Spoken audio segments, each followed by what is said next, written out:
When the British adopted the pattern 1853 three-banded Enfield Rifle Musket, it was one of the top military long arms in the world. But the British cavalry needed a gun too, and that was the 1856.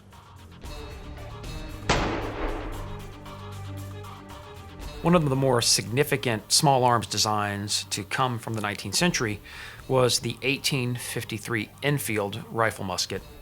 What makes it so well known, what gives it such a legacy, is the fact that it was among the first broadly produced percussion rifles made. A muzzle-loading, single-shot rifle with a heritage that goes back to the Crimean War. It plays a significant role in the American Civil War, and that rifle continues to serve the United Kingdom all the way through until the 1870s. There was the full-length three-band Enfield rifle. This was the most common version, but it should be pointed out that there were shorter versions as well. When the British Army adopted the pattern 1853 Enfield, it was realized, of course, that eventually they're going to have a corresponding firearm for cavalry use. But it's not until 1856 that the old Victoria carbine, which had been carried by the British cavalry units, which was a very large bore gun with reportedly a very wicked recoil, gets replaced with this pattern 1856. It's a short-barreled, two-banded carbine and has both a carrying bar and ring on the side, but it also, importantly, under the muzzle, it has a swivel so that when you're on horseback and you're loading a muzzle loader, you don't lose your ramrod. The 1856 was produced by the British for use as a stopgap measure at a time when they were seriously considering transitioning to cartridge and breech loading arms.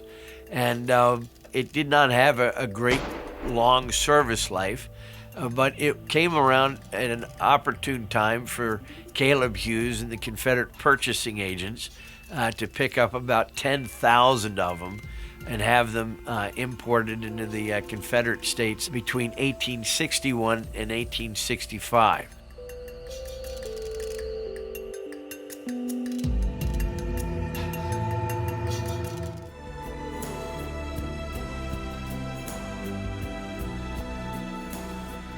I've personally had a great deal of interest in British military firearms of the 19th and 20th centuries. And one of my all-time favorites, and the one that took me the longest to get my hands on for my own collection, was the pattern 1856 Enfield Cavalry Carbine. I first saw one of these in the mid-1970s at a Civil War reenactment, where one of the guys had what he told me was a Parker Hale reproduction. And I was entranced by it. It has a little 21-inch barrel, and it has a captive ramrod, which I thought was really innovative. I had never seen one before. And to have something that where if you were riding, you could pull out a ramrod and ram the charge down, and if you dropped the ramrod, it was still attached to the gun. I thought that was really neat. I really liked how the gun handled, and tried to buy it from this one guy for a period of about 25, 30 years. He kind of teased me about wanting to sell it.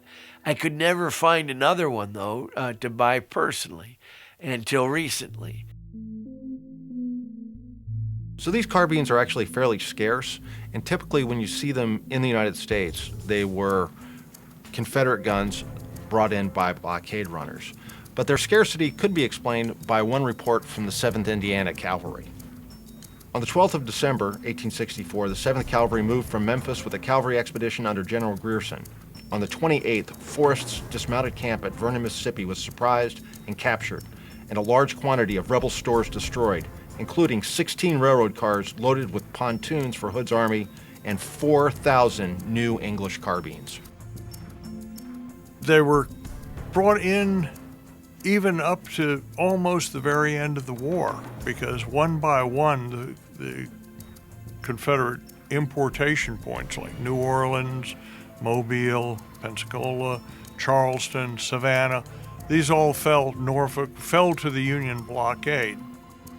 And the Union forces took them, but they were still blockading the port of Wilmington. Wilmington, North Carolina is the last port open.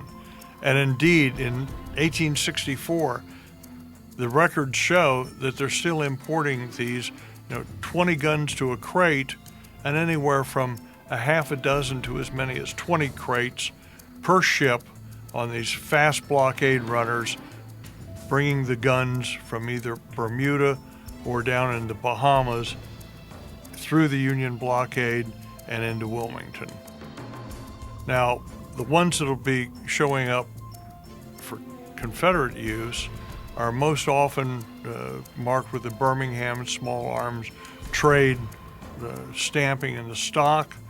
The Confederate ones will have usually a JS and an anchor stamping, usually right at the end of the tang of the trigger bow, or sometimes on the comb of the stock. There are different 1856s. There's an artillery model that does not have the swivel retention for the ramrod, and it's said that Jeb Stuart wanted those guns for his artillerymen.